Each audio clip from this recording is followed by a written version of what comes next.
Imaginez qu'une de vos connaissances débarque chez vous dans un état émotionnel apocalyptique, de peur ou apocalyptique de colère ou de tristesse.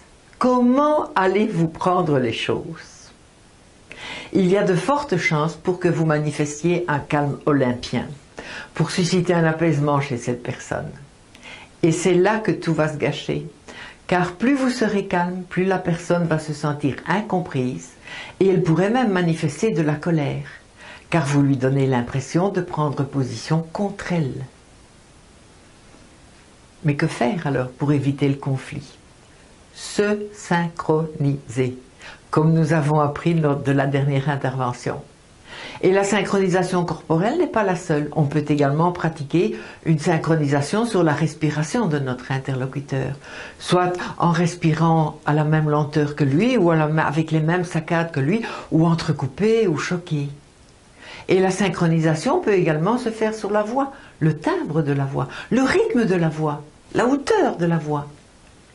La synchronisation n'a jamais besoin d'être parfaite, mais juste assez proche pour que l'autre personne se sente comprise.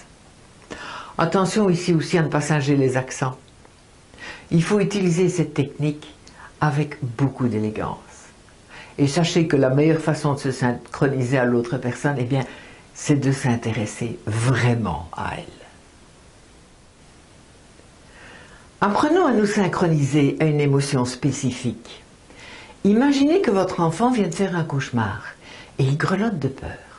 Il accourt vers vous pour vous demander de l'aide et la première réaction des parents dans ce genre de situation, c'est de se positionner dans une émotion opposée. C'est-à-dire, mais n'aie pas peur, il n'y a rien, c'est un rêve, d'allure tu vois bien, moi je n'ai pas peur. Ces paroles qui se veulent apaisantes ne calment pas la peur de l'enfant. Et à cela s'ajoute le sentiment de ne pas avoir été entendu. Du coup, l'enfant peut passer de la peur vers la colère.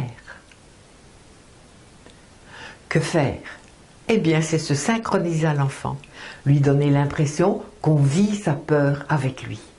Parler au même rythme que lui, avoir une respiration entrecoupée, avoir aussi des grelotter comme l'enfant. Et quand vous sentirez que la synchronisation s'est installée entre lui et vous, alors tout doucement vous allez l'amener vers l'apaisement. Dès que vous en aurez l'occasion, essayez, c'est magique. Voici une autre histoire. Imaginez que votre grande amie vous rende visite. Elle est inondée de tristesse. Sa vie n'a plus de sens. Son boulot ne l'intéresse plus, son mari la trompe, ses enfants ont quitté la maison et elle n'a pas de projet de vacances. L'attitude pratiquement universelle dans ce genre de situation est de dire à la personne « Mais tu fantasmes en disant cela, tu as un boulot exceptionnel que tu as toujours aimé.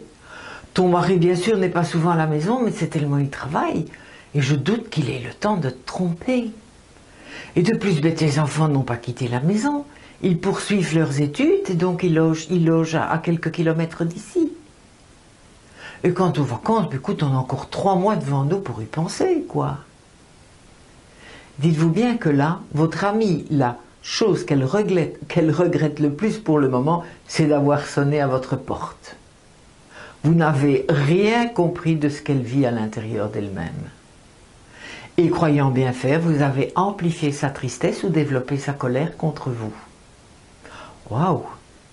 Ça fait mal d'entendre cela, alors qu'on est habité par les meilleures intentions du monde, évidemment. Ben oui.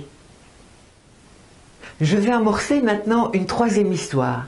C'est l'histoire vraie de Laurence. Lors de mes formations, j'enseignais cette matière que je suis en train de vous apprendre, et une participante, psychologue de formation, qui s'appelle Laurence, me dit que pour elle, ce sera impossible pour elle d'appliquer ce que je suis en train de lui enseigner. Car elle travaille dans un centre pour délinquants et la violence est d'une telle intensité que la colère est la seule forme d'expression des adolescents.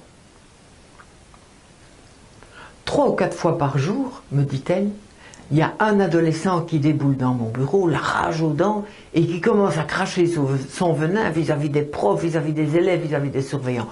Bref, le kit total, quoi. Alors, que veux-tu que je fasse avec cela, me dit-elle?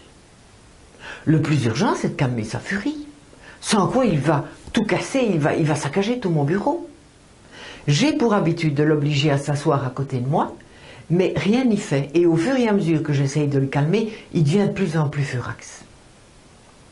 Josiane, tu ne veux quand même pas que je me mette en colère contre lui. Il va saccager tout l'institut. Eh bien, la suite de l'histoire, elle est au bout du podcast. Et comme d'habitude, vous mettrez votre adresse email et votre pseudo, oui, si vous voulez. Et vous écouterez le podcast pour connaître la suite de mon histoire.